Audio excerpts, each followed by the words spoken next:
Bom dia, irmãos. De novo. Salmo 149. Salmo 149. E o título da nossa lição número 13, é Cantem um cântico novo. Cantem um cântico novo. É interessante a ênfase do texto, porque vai nos ajudar a pensar um pouco se nós não estamos acostumados com as coisas, se nós não estamos acostumados com a adoração, se nós não estamos acostumados com a confissão de pecados, se nós não criamos hábitos que diminuíram a força, o significado do que nós fazemos. Bom, chegou a hora de confessar pecado. Senhor, eu sou pecador. Ligou a chave no automático e fez uma confissão. Senhor, vou te adorar. Então, quando o cântico chega naquele tempo, diz assim, e eu vou levantar as minhas mãos, eu levanto as minhas mãos. Isso está no automático ou está no exercício mesmo da nossa atividade?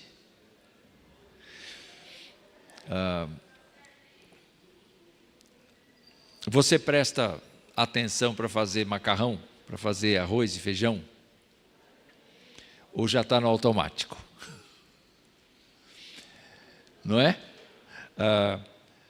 Se alguma coisa entrou no ritmo e você faz sem pensar, especialmente no que quer dizer respeito ao ser de Deus, a coisa fica meia estranha. Nós vamos então examinar o Salmo 149, embora o nosso texto faça referência ao 149 e ao 150. Eu poderia dizer do 150 que ele é o resumo de tudo quanto o salmista pretendia, o organizador pretendia fazer. Ele reuniu 150 salmos, sendo que o último deles é uma exortação constante para se louvar de todas as maneiras. Então nós vamos ficar um pouco mais restritos ao Salmo 149 e vamos dar uma espiada nesse salmo, na estrutura desse salmo. Vamos olhar algumas coisas aqui. Eu não sei onde modifica isso aqui. Alô, som, teste, eu não sei onde modifica.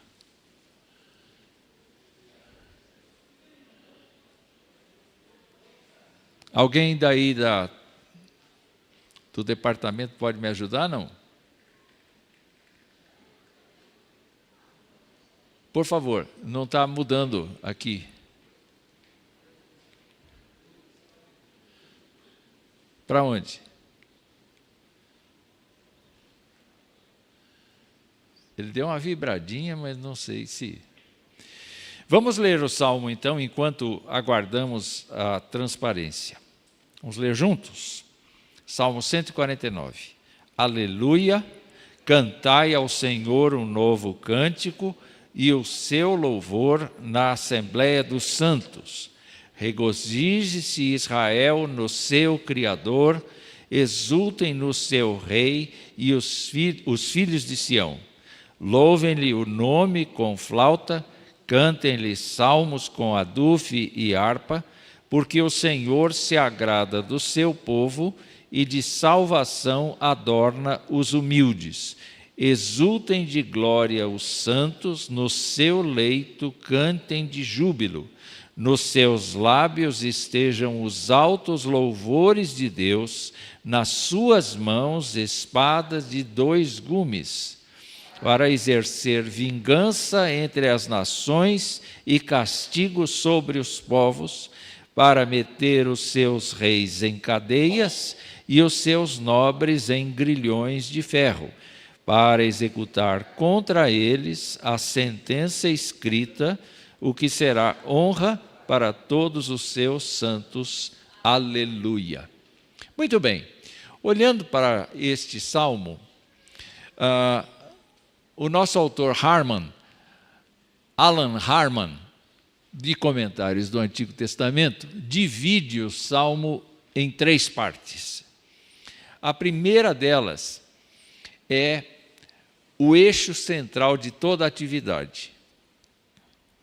A segunda seta virada para cima fala do louvor de Israel para com Deus.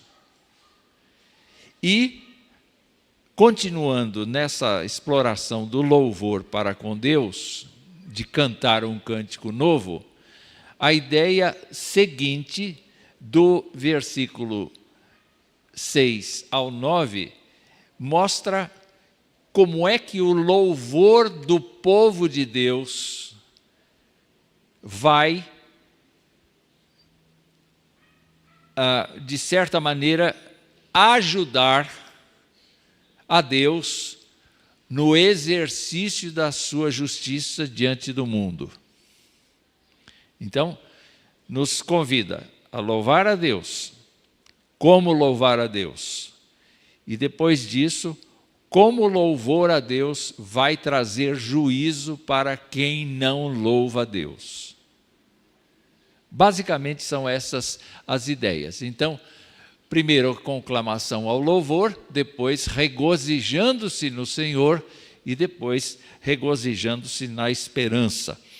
A ideia aqui de Harman é que nós temos uma visão presente, hoje, versos 2 a 5, e para o futuro, uma esperança escatológica de 6 a 9. Não é? Então vamos lá. O primeiro versículo começa assim, aleluia. Você sabe o que significa aleluia? Aleluia significa louvai ao Senhor. Mas dá para ver do jeito que eu escrevi lá, com versalete? Senhor está em versalete. É um modelo de letra minúscula escrito com letra maiúscula. Na nossa Bíblia, há vários lugares que o versalete aparece para designar Senhor.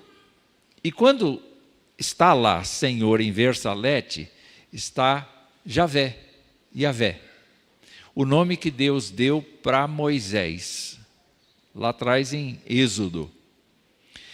Então, não se trata de dizer assim, Deus Todo-Poderoso, Deus Criador dos céus e da terra.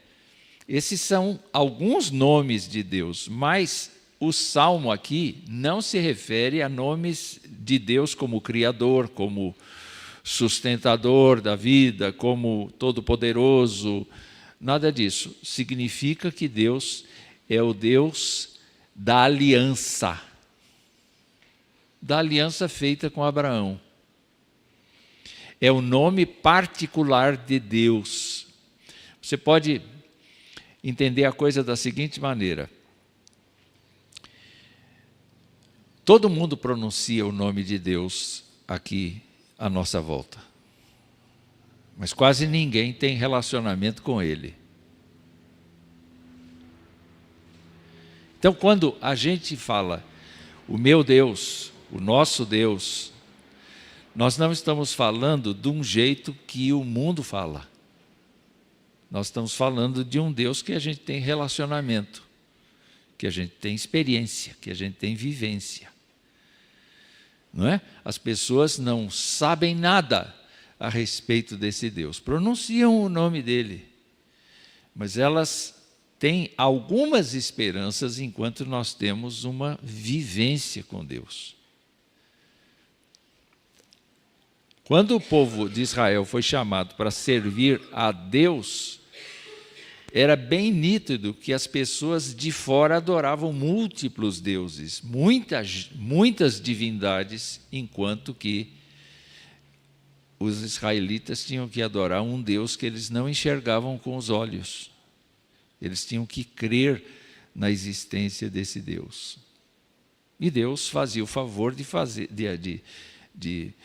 muitas vezes revelar a sua vontade por teofanias, por meio dos profetas, por meio de Sansão, por exemplo, não é que nós vimos na mensagem agora. Então, eles tinham uma aliança, e essa aliança está relacionada na primeira palavra do Salmo.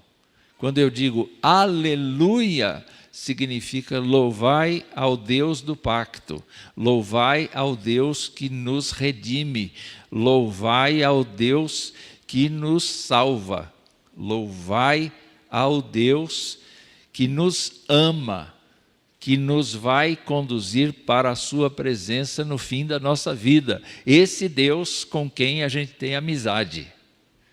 Então, aleluia significa isso, não é?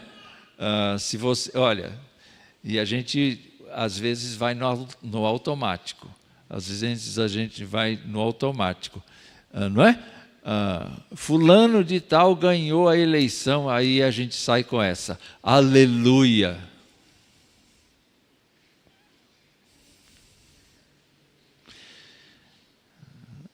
Saiu no automático. O que significou aquele aleluia? Falei, graças a Deus, não entrou outro. Mas não é isso, aleluia é Senhor, louvado seja o teu nome, o Deus do pacto, bendito é o teu nome. Aleluia, essa é uma palavra que a gente tem que consagrar para um uso exclusivo, não é? Não usa para qualquer coisa, não é? Então, aleluia significa louvai ao Senhor, o Deus do pacto. A segunda coisa é que ele diz, cantai ao Deus do pacto um novo cântico. Cantai ao Senhor um novo cântico. Essa renovação esse apelo que o salmista faz tem a ver com o livramento, tem a ver com uma vitória. Então, toda vez que se ganha alguma coisa, toda vez que se tem um triunfo sobre os seus inimigos, o povo de Deus deve cantar ao Senhor.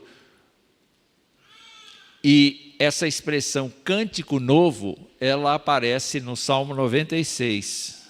Vamos lá. Vamos usar a nossa Bíblia.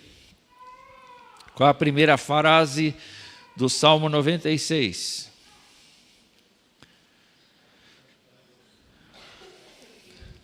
Um cântico novo. Cantai ao Senhor um cântico novo. Vamos ver agora Isaías 42, 10, que é uma referência também importante do profeta 42, 10. O que diz? Como é que começa? Um cântico novo. Um cântico que ninguém aprendeu? Não, pode ser o mesmo. O problema é não ser no automático. Toda vez que eu canto com a alma direitinho, com a alma consciente, com a vida consciente, eu, na verdade, estou cantando novamente, cantando um cântico novo. Vamos olhar um pouquinho o que nos diz Romanos capítulo 6, não fala de cântico novo, mas nos ajuda a pensar aqui no fato de que nós agora precisamos constantemente lembrar que o louvor que nós praticamos é um louvor que deve renascer.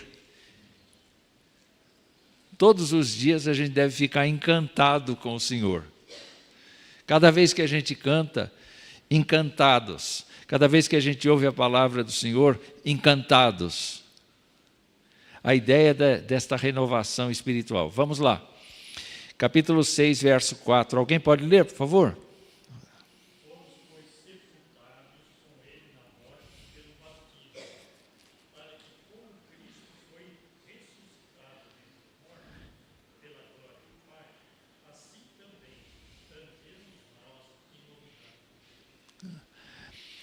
Qual é a novidade aí?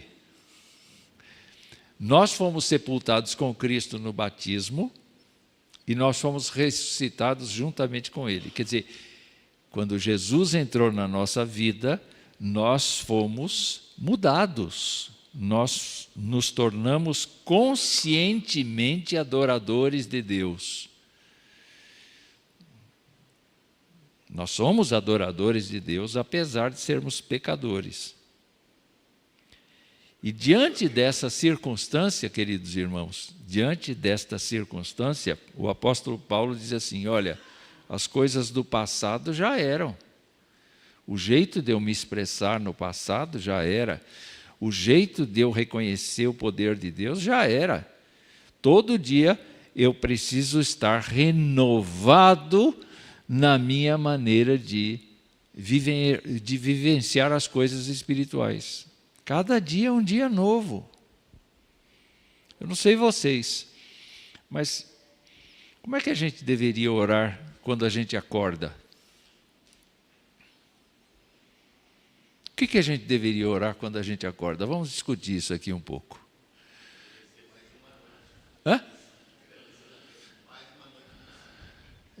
Agradecer a Deus por mais uma noite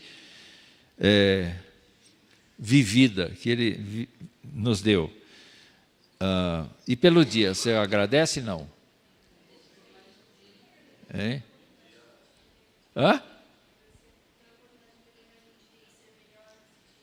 Não é?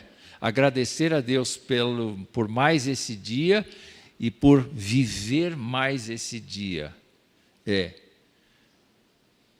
E aí, o que mais? Suplicar o quê?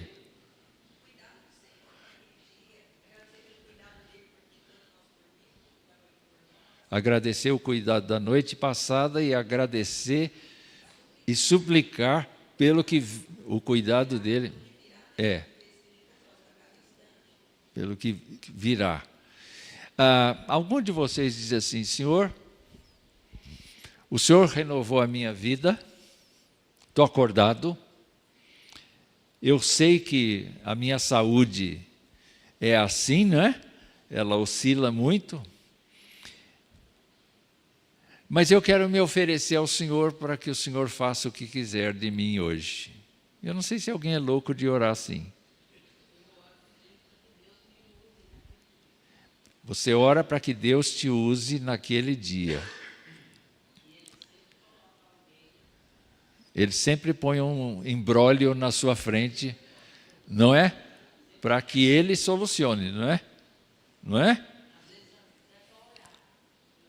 Às vezes até para orar pela pessoa.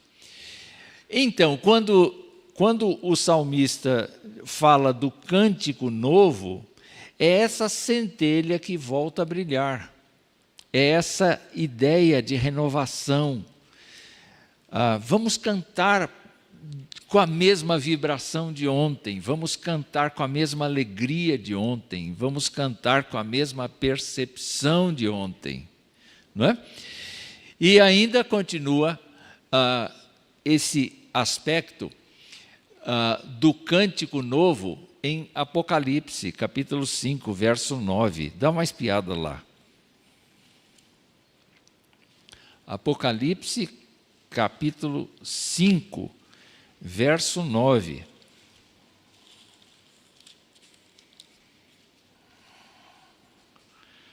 Alguém pode ler?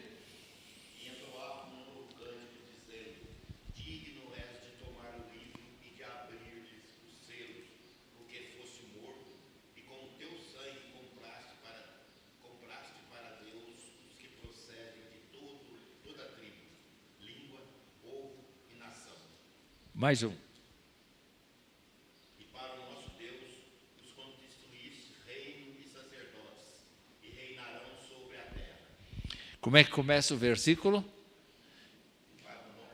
E entoavam novo cântico. Essa expressão é utilizada pelo autor do Apocalipse. Vamos ainda para o capítulo 14 e vamos ver o versículo de número 3.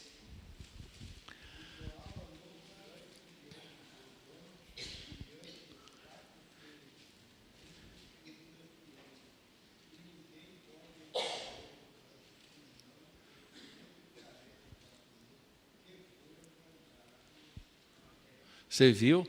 Tem um cântico que as pessoas não podem aprender, só os 144 mil. Mas a ideia é um cântico que tem um novo significado. Toda vez ele tem um significado novo. E nós vamos então entrar na reflexão que o salmista faz dos versos 2 a 5. Vamos voltar lá para o Salmo 149 e vamos ver aqui como é. Tem um item ainda que eu quero falar, que eu estava esquecendo. Ele diz assim: cantai ao Senhor um novo cântico e o seu louvor na Assembleia dos Santos. E eu queria, em Efésios não está marcado novo cântico, mas eu queria falar um pouco a respeito dessa questão da renovação espiritual que acontece, e abra sua Bíblia lá em Efésios, no capítulo 5, versos 18 até 21, e você vai encontrar aqui como é que é a fórmula paulina do novo cântico, não é? Alguém pode ler? Leia um pouco mais alto, por favor, eu não estou ouvindo.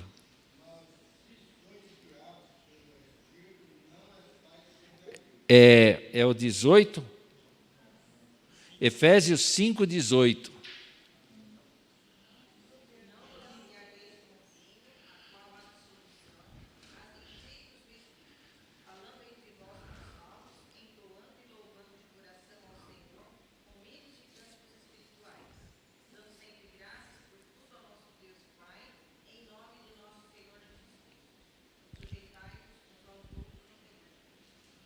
Muito bem. Qual é a compreensão que vocês têm desse texto aí? Qual é a compreensão que vocês têm desse texto aí?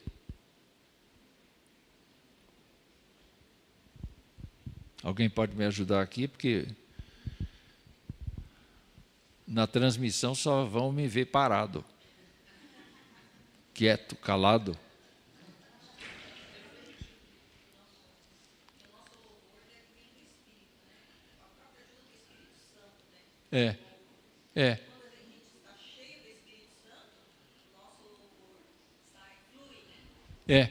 Mas você reparou que não é apenas um crente cheio do Espírito Santo, praticando o louvor do Senhor. Tem a ver com a comunidade como um todo. Porque o texto está dizendo assim: vocês se encham do Espírito. Como é que vocês se enchem do Espírito? Como é que os crentes se edificam com o Espírito? Cantando, louvando, sendo subordinados um do outro, prestando atenção nas coisas espirituais. Vocês se enchem do Espírito Santo. Eu acho interessante isso, que com a transmissão o povo perdeu a comunhão. Então, uma pessoa que nos assiste agora, ou que vai nos assistir amanhã, ou terça-feira, não teve comunhão. Não teve comunhão. É só o pregador e a pessoa, não teve comunhão. Mas aqui, olhando para a face dos irmãos, ouvindo as suas falas, ouvindo as suas expressões, tratando uns com os outros, sabendo os motivos, as necessidades de oração, esse tipo de atividade conjunta promove o espalhamento do Espírito Santo no nosso meio. Então, quem veio mais bem preparado, cheio do Espírito Santo, com seus pecados confessados, com a sua vida limpa, abençoada, está muito alegre, vai abençoar quem veio meio triste, meio para baixo. meio ofuscado. A ideia é construirmos a nós mesmos com a ajuda do Espírito Santo. Então, quando o salmista diz: cantai ao Senhor um novo cântico e o seu louvor na Assembleia dos Santos, ele está dizendo dessa renovação que é feita no conjunto do povo, no conjunto de Israel. Agora sim, vamos para a segunda parte. E eu gosto de pegar o texto e de ir marcando coisas que me atraem no texto. Eu não sei vocês, mas vamos começar aqui. Regozije-se Israel no seu Criador, exultem no seu Rei os filhos de Sião, louvem-lhe o nome com flauta, cantem-lhe salmos com adufo e harpa, porque o Senhor se agrada do seu povo e de salvação adorna os humildes. Exultem de glória os santos, no seu leito cantem de júbilo. O que eu posso dizer desse texto? Ele está claro para mim, mas eu quero fazer alguns destaques. Então eu vou fazer assim. O que você viu aí? Quem é o objeto do louvor? Quem é o objeto da adoração? Tem 3 jeitos diferentes de falar a respeito do Senhor. Primeiro, no verso 4, você tem o Deus pactual. Nós estamos falando do Deus de Abraão, do Deus da Bíblia, daquele Deus que fez Sansão matar um leão. Não é? É daquele Deus que abriu o mar, que fez tudo. Mas olha só, o segundo título que eu quero mencionar é que Deus é o Criador, não dos céus e da terra. O salmista não está falando que Deus é o Criador dos céus e da terra. Ele está falando que quem é que ele criou? Ele criou Israel. É interessante eu pensar que Deus criou Israel e Deus criou a igreja. A ideia de uma igreja é de Deus. Quando nós, homens, usurpamos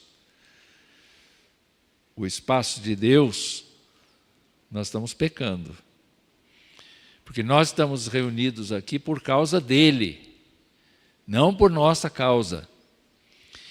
E é interessante a gente olhar o outro título que é referente a Deus.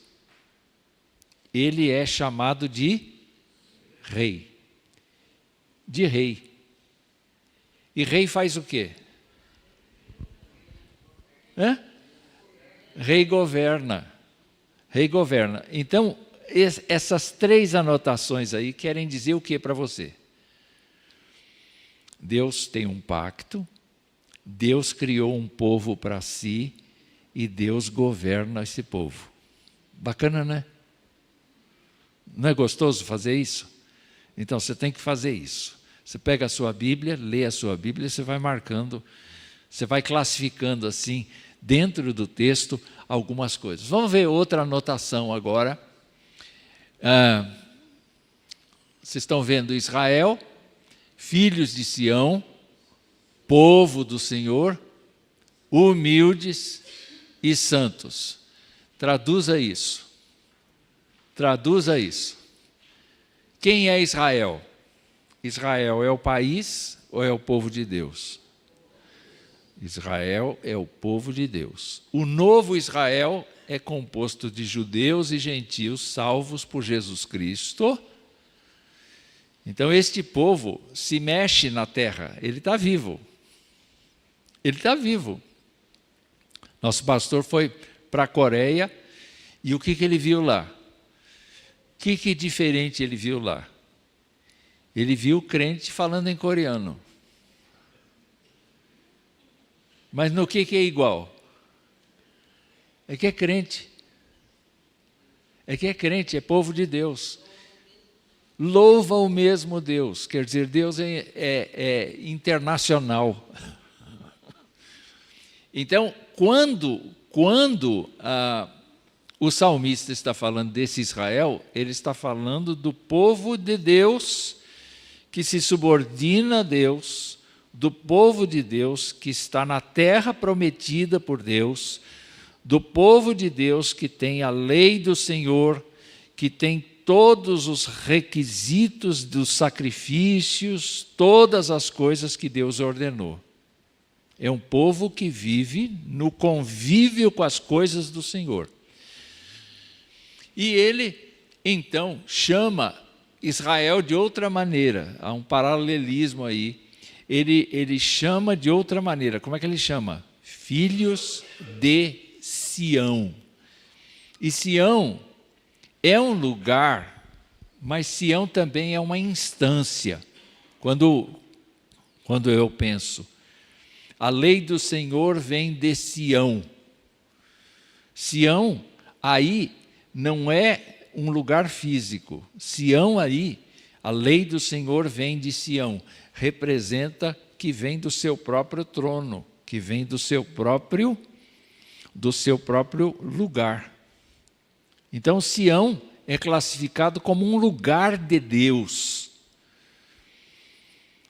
E o salmista está dizendo que os israelitas, verdadeiros israelitas, são filhos originados daquele lugar de Deus. De onde nasceu a vontade de Deus me salvar? Do seu trono, do seu coração. Eu não posso esquecer nunca isso.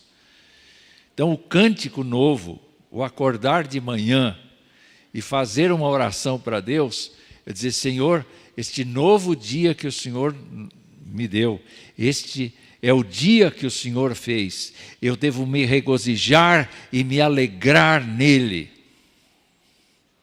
Esse é o cântico novo. Esse é o cântico novo. E ele mostra, então, essa relação que existe entre o Criador de Israel, o rei e os filhos de Sião. Vocês estão vendo esse paralelo, essa forma do salmista chamar o povo fiel de Deus. O que é para fazer, nós vamos ver daqui a pouco. Mas olhe, Israel, filhos de Sião, e agora seu povo. Seu povo. Seu povo é aquele que Deus está cuidando pessoalmente. É isto que você suplica a Deus, para Deus cuidar de você. Não simplesmente te dar saúde física, mas é para Deus te cercar com a sua graça, com o seu espírito, para você ser hábil de discernir as coisas do Senhor e não pecar contra Ele, de você ser uma testemunha do Senhor e abençoar vidas com a sua postura, porque você é uma luz para o mundo. Que responsabilidade, não? Ser crente é muita responsabilidade, é muita. Então, quem são essas pessoas? Deus está chamando o seu povo de gente humilde. O salmista está dizendo que os crentes em Cristo são humildes.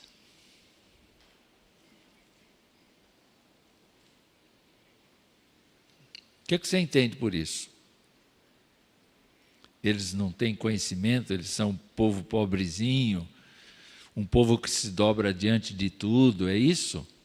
Não, se você olhar a fala de Jesus Cristo, diz assim: se o teu inimigo tem fome, dá de comer.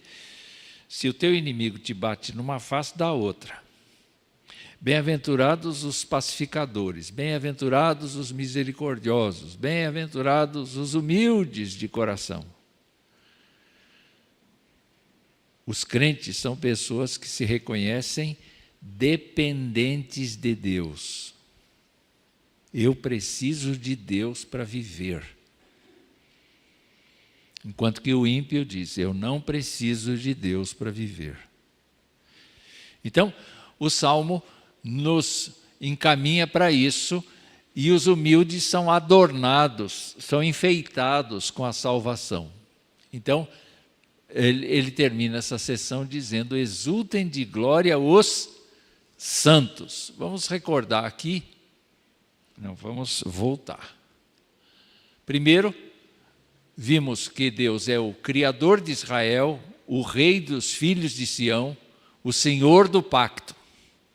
Depois nós vimos que Israel é fruto da criação de Deus. Deus governa sobre os seus filhos, o seu povo é um povo humilde, e os santos, a ideia de separação, a ideia de não mistura. Ouvimos no sermão da manhã que Deus não é um Deus que desaprove o casamento interracial, mas o casamento interreligioso. Uma boa frase. Os santos são pessoas normais, como Sansão. Podem cair a qualquer minuto de imaturidade e tal. Nós somos assim. Entretanto, são pessoas a quem o Senhor convocou e chamou pelo nome. E escreveu os seus nomes no livro da vida. Isso é surpreendente, isso é grandioso. Então, aqui. E agora sim, nós vamos ver a última ação desses santos, desses filhos de Sião. O Salmo diz: regozije-se, exultem, louvem-lhe o nome, cantem-lhe salmos, exultem de glória, cantem de júbilo. Nossa, quanta coisa! Quanta coisa! E é interessante aqui que está dito aqui no finalzinho: exultem de glória os santos, no seu leito cantem de júbilo. Isso demonstra uma coisa interessante, que não é só no horário do culto que isso tem que acontecer. É no horário até de dormir. É no horário de acordar. Quando você perde o sono, a melhor coisa a fazer é orar, lembrar textos da palavra de Deus, não é? Tem gente que só sabe um versículo: o Senhor é meu pastor e nada me faltará. Você sabe onde fica esse versículo ou não? Claro que sabe. Pois é, mas se a pessoa só sabe esse, tá bom esse. Você perdeu o sono. Não é mantra, não. Mas comece a meditar nessa palavra, o Senhor.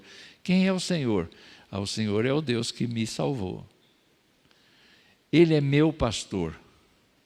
O Senhor está no controle da situação que eu estou assustado aqui. Mas Ele me conduz. Ele cuida de mim. Ele disse que nem um passarinho cai. Ele disse que nem o cabelo da minha cabeça está contado.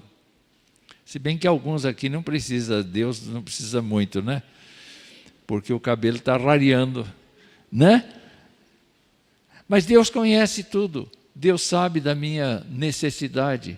Então, diante dessa situação, tudo que eu preciso, o Senhor vai me dar. Eu posso dormir sossegado agora, porque o Senhor vai me dar. Mas daqui 5 minutos vem aquele treco na cabeça de novo. Aí você vira para dentro do seu coração e diz assim: já te falei, o Senhor é meu pastor e nada me faltará. Cala essa boca e vai dormir. Você tem que dizer para você mesmo, não é? Tem que se repreender continuamente com a palavra de Deus, usando isso. Então não era só o lugar do templo, era em toda parte. Mas como é que vocês enxergam todas essas orientações aqui desse segmento? Como é que vocês enxergam isso? Alô? Som teste.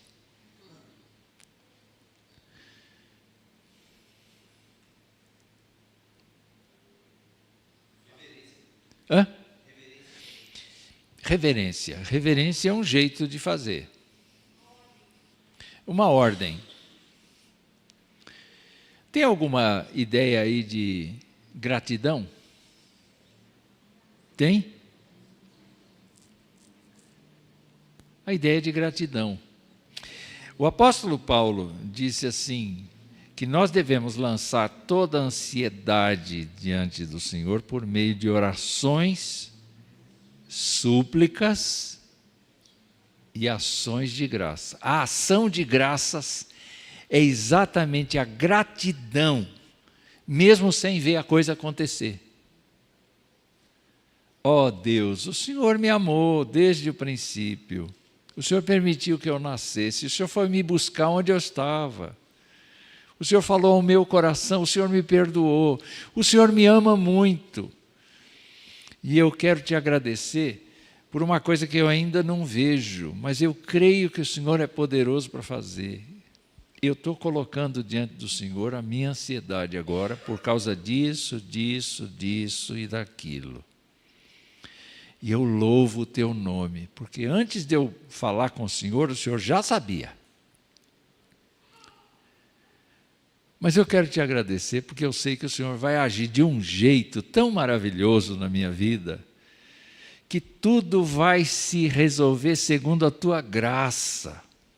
Eu preciso falar isso para mim mesmo todo o tempo, porque eu sou uma pessoa ansiosa. Eu não estou falando de vocês, eu estou falando de mim. Eu estou falando de mim. Então, eu fiquei encantado de fazer esse negócio aqui. Vocês podem fazer isso na sua Bíblia? Eu vou marcar aqui, porque isso aqui tem a ver. Olha, peguei o nome de Deus, peguei o povo de Deus e agora eu peguei o que a gente tem que fazer. Não é? Sujeito, predicado e ação. Simples assim. Bacana. Bacana. Hein? Não é? Fica mesmo. Aí eu quero adicionar duas coisas. Como é que a gente faz isso? Com que a gente faz? Louvem-lhe o nome com flauta, cantem-lhe salmos com adufe e harpa, porque o Senhor se agrada do seu povo e de salvação adorna os humildes. O primeiro versículo, o versículo 3, veja lá o Salmo 33, versos de 1 a 3. Salmo 33. Alguém pode ler, por favor?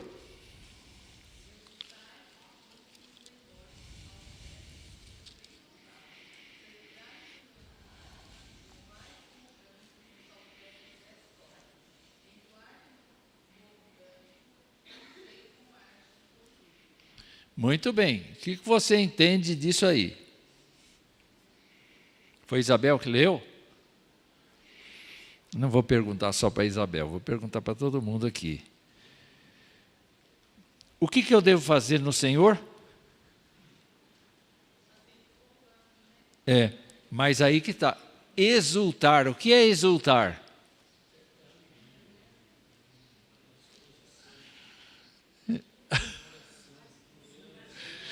Senhor, o Senhor é sensacional, glória ao teu nome.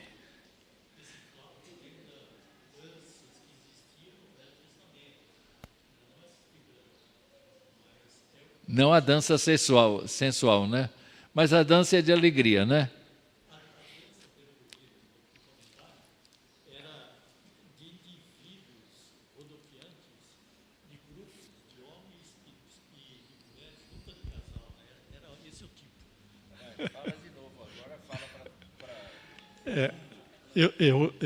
Quando fala flauta, a gente também lembra de danças, né? Até os Salmos também fala sobre isso. Mas, na época, a dança era totalmente diferente das danças que conhecemos hoje através, né, da cultura. As danças que existiam no Velho Testamento eram danças rodopiantes e de indivíduos ou de grupos, mas homens separados de mulheres, nunca de casais, né? Você vê exemplos de dança em Miriam, por exemplo, quando Deus fechou o mar os egípcios ficaram no mar e Israel passou em seco.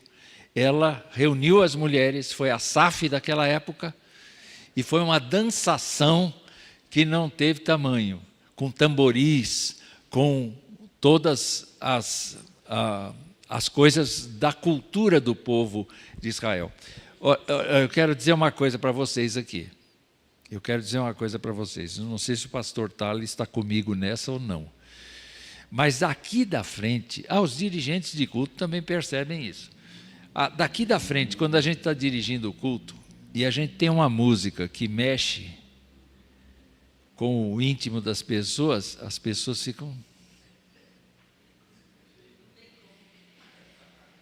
ficam reagindo assim, parece aquele bonequinho do deserto lá, não é? Elas ficam mexendo, elas não ficam impávidos colosso. Elas não cantam assim.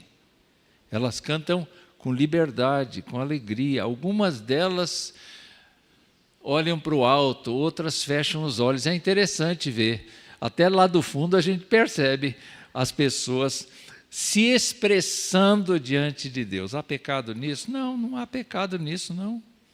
De jeito nenhum. Alguns têm mais facilidade disso do que outros. Mas quando você diz exultai, não é o gesto de fora que está valendo. É justamente o gesto do coração tomado pela graça de Deus, sabe? Eu acho interessante quando você ora. Deus, é tão agradável estar aqui. Você usa essa expressão, não é? Talvez não com essa palavra, mas você usa de outro jeito. Você diz, é tão bom estar aqui. Quer dizer, eu estou assim tão animado estando aqui, eu estou tão alegre estando aqui. Mas a ideia é esse ser um estado. Você sai daqui, você continua na empolgação. Você continua nessa coisa. E o que me chama a atenção no Salmo 33 é que diz assim: celebrai o Senhor com harpa, louvai-o com cânticos, no saltário de 10 cordas, entoai-lhe novo cântico, tangei com arte, tangei com conhecimento, tangei com não é profissionalismo no sentido de fazer isso profissionalmente, é no sentido de tocar muito bem, de treinar muito.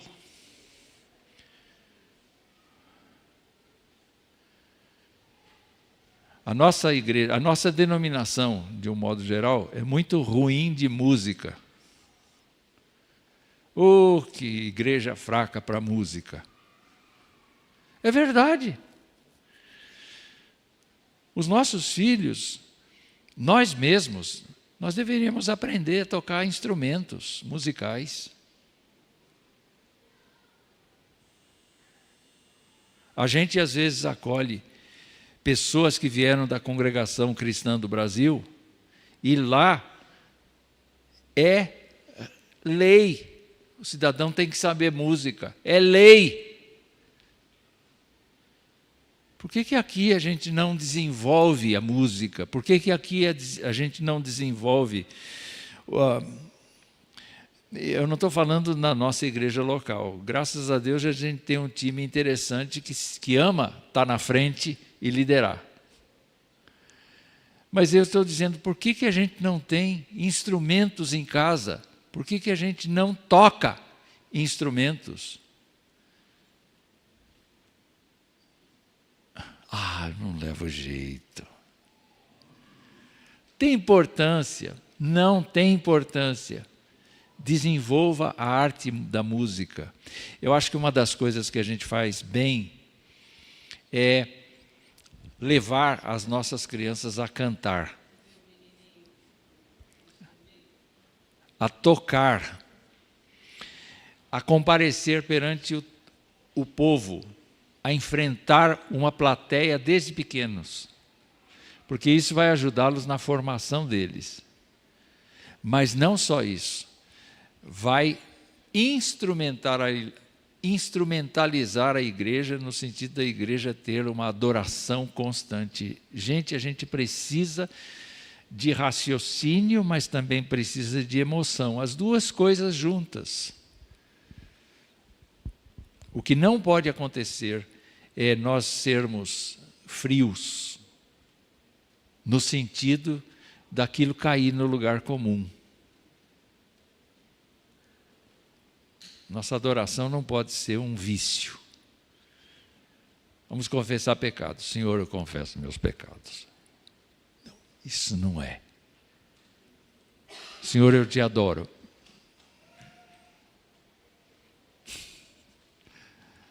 É meio sem sal, meio sem sabor quando a gente faz fora da profissão. Vamos caminhar um pouco? Só mais um pouquinho e a gente já encerra. Vamos voltar aqui que eu esqueci do quarto. O Senhor se agrada do seu povo e de salvação adorna os humildes.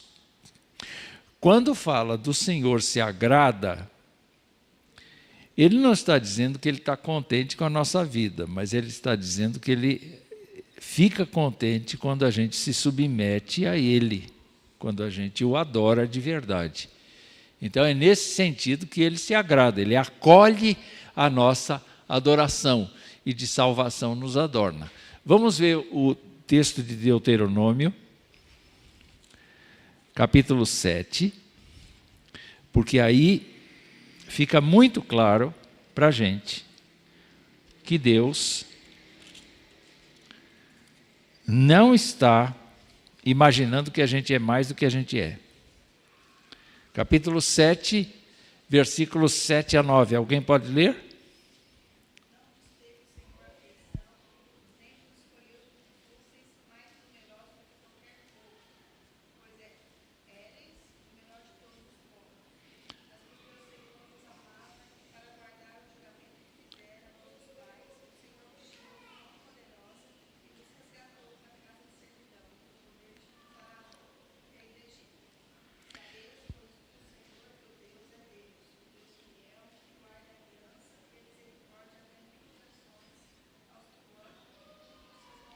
Pois é. Não foi por vocês. Não foi por causa de vocês. Foi por causa do juramento que eu fiz. Foi por causa do meu amor por vocês. Então, é importante, o Senhor se agrada do seu povo, não pelo que seu povo faz, mas é porque Ele tem um juramento. E como Ele tem um juramento e o seu povo se entrega a Ele, então isso o agrada muito. E agora a gente vai para a segunda e última parte do Salmo 149. Os versículos 6 vai dizer, nos seus lábios, quer dizer, nos lábios dos filhos de Sião, de Israel, dos humildes, do povo de Deus, dessa gente toda que foi relacionada lá atrás, estejam os altos louvores de Deus. Não é para Deus. É interessante isso. Os louvores de Deus. Quais são os louvores de Deus? O que é que Deus usa para seu próprio louvor? Coisa que eu invento ou coisa que Ele inspirou?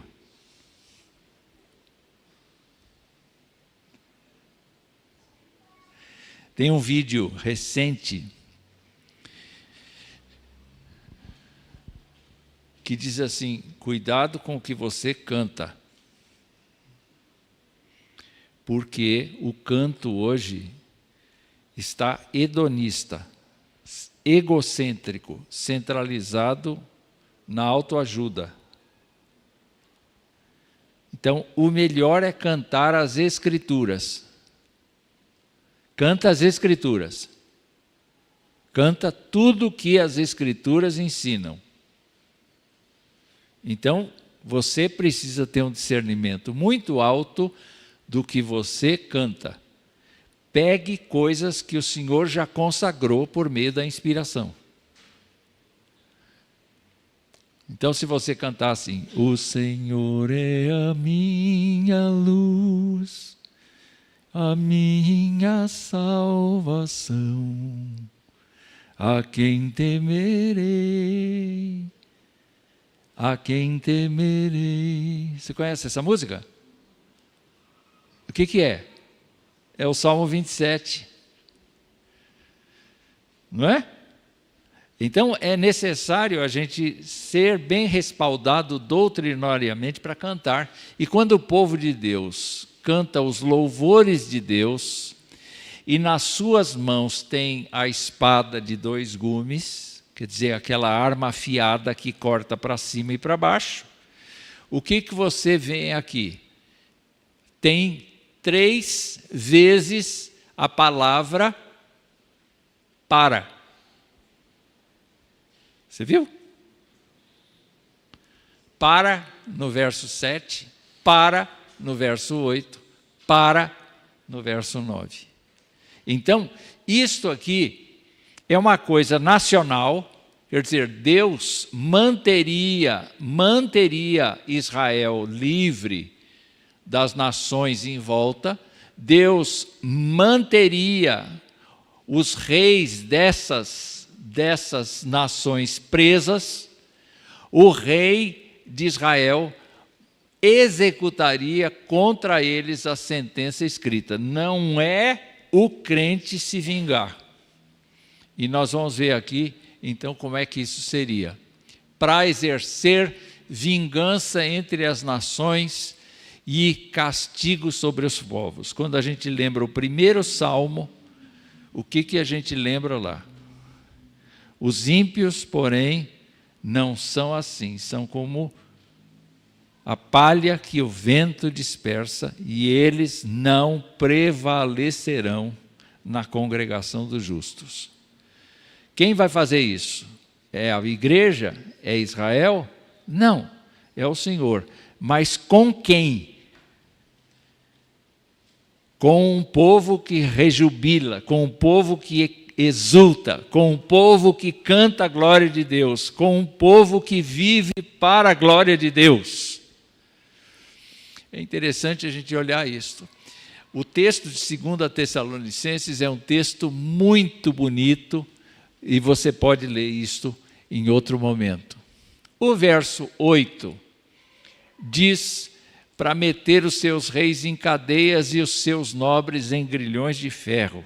Nós também meditamos no Salmo de número 2, e no Salmo de número 2 a gente encontra esta expressão aqui. Porque se enfurecem os gentios e os povos imaginam coisas vãs, os reis da terra se levantam, os príncipes conspiram contra o Senhor e contra o seu ungido, dizendo: rompamos os seus laços e sacudamos de nós as suas algemas. O que o Senhor faz? Ri-se daquele que habita nos céus, o Senhor zomba deles. Na sua ira, a seu tempo, lhes há de falar, e no seu furor os confundirá. E aí ele fala: eu, porém, constituí o meu rei sobre o meu monte Sião, meu santo monte Sião, proclamarei o decreto do Senhor. Ele me diz: tu és meu filho, eu hoje te gerei. E então, lá no verso 10 ele diz: reis, sede prudentes, deixai-vos advertir, juízes da terra. Servi ao Senhor com temor e alegrai-vos nele com tremor. Beijai o filho para que não se irrite. Então, enquanto a igreja vive a vida cristã, regular, louvando, exultando, trabalhando, esperando, o Senhor vai reunindo todos os elementos da história para fazer isso.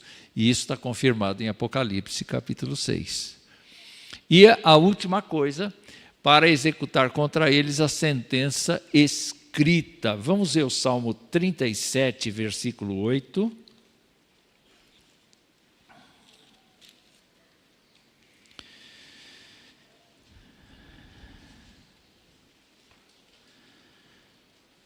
Oito, 9. Vamos lá.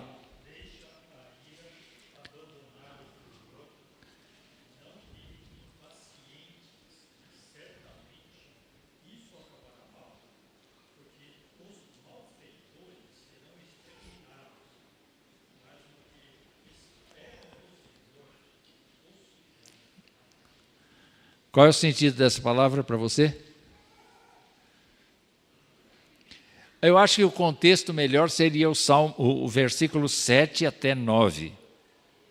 Descansa no Senhor, espera nele, não te irrites por causa do homem que prospera em seu caminho, por causa do que leva a cabo os seus maus desígnios. Deixa ir, abandona o furor, não te impacientes, certamente isso acabará mal, porque os malfeitores serão exterminados.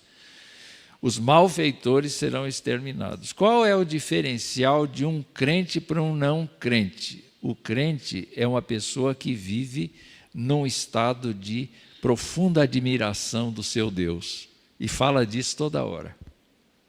Enquanto que o não crente não fala disso. Ele fala das coisas dele. E o que Deus vai fazer? Não te impacientes. Ele vai exterminar aquele que o rejeita. Essa é uma experiência escatológica do Salmo, então. E aí o Salmo termina com a palavra que começou. Qual é o que é? O que significa aleluia? Louvai ao Senhor, louvai o Deus do pacto, louvai o Deus que me amou, louvai o Deus que me comprou, louvai o Deus que tudo pode na minha vida, todos os dias. Louvai o Deus que gosta da minha música. Desde que ele põe a letra, né? Tá bom. Que Deus nos abençoe, irmãos. A nossa revista se encerra com este tema, Cantem ao Senhor. E nós vamos passar para uma próxima revista no próximo domingo. No próximo domingo já será a nova revista. E eu quero terminar aqui agradecendo a todos pela permanência aqui. Eu espero que tenham permanecido acordados, não é? E que Deus nos abençoe. Vamos orar. Senhor, nós estamos encantados com a Tua palavra. Primeiro porque o Senhor se revelou, teve a misericórdia de se revelar. O Senhor nos conta que o Senhor é um Deus perfeito, um Deus santo, um Deus grandioso, todo-poderoso, um Deus amoroso, um Deus de misericórdia, um Deus que ama profundamente o ser humano, mas também um Deus que dá a todos nós a revelação de que nós somos pecadores, de que nós necessitamos de salvação e de que Cristo Jesus veio à terra para nos salvar. Nós te louvamos o nome, ó Deus, porque segundo as tuas promessas, o nome dos convertidos já está escrito no livro da vida. Embora nós vivamos nesta terra, suscetíveis às tentações e falhas, como aconteceu com Sansão, nós somos teus filhos. E nós queremos, ó Deus, ser usados pelo teu Espírito Santo na vida cotidiana. Que nossa palavra seja agradável, seja temperante, seja salgada, no sentido de, ó Deus, abençoar, edificar, construir. Que a nossa palavra ao Senhor seja sempre uma palavra de admiração, de encanto, de exultação, de regozijo espiritual. Que a nossa palavra seja sempre de confiança diante do Senhor. Que o nosso quarto de guerra seja, ó Deus, um tempo em que nós te adoremos na beleza da tua santidade e que nunca isso caia no automático, mas que seja sempre percebido, não apenas com a razão, mas também com a emoção, com o coração, com os sentimentos, e que isso tudo nos leve a sermos testemunhas alegres do Senhor diante da terra, porque a terra precisa da mensagem do Evangelho. Então, despede-nos debaixo da tua bênção e paz, e concede, ó Deus, que nós sejamos muito alegres no Senhor, porque a nossa força é a tua alegria, é o que diz a tua palavra. Despede-nos em nome de Jesus. Amém. Meus irmãos, o Senhor vos abençoe e vos guarde. Viu? Deus sustente a vida de cada um de vocês.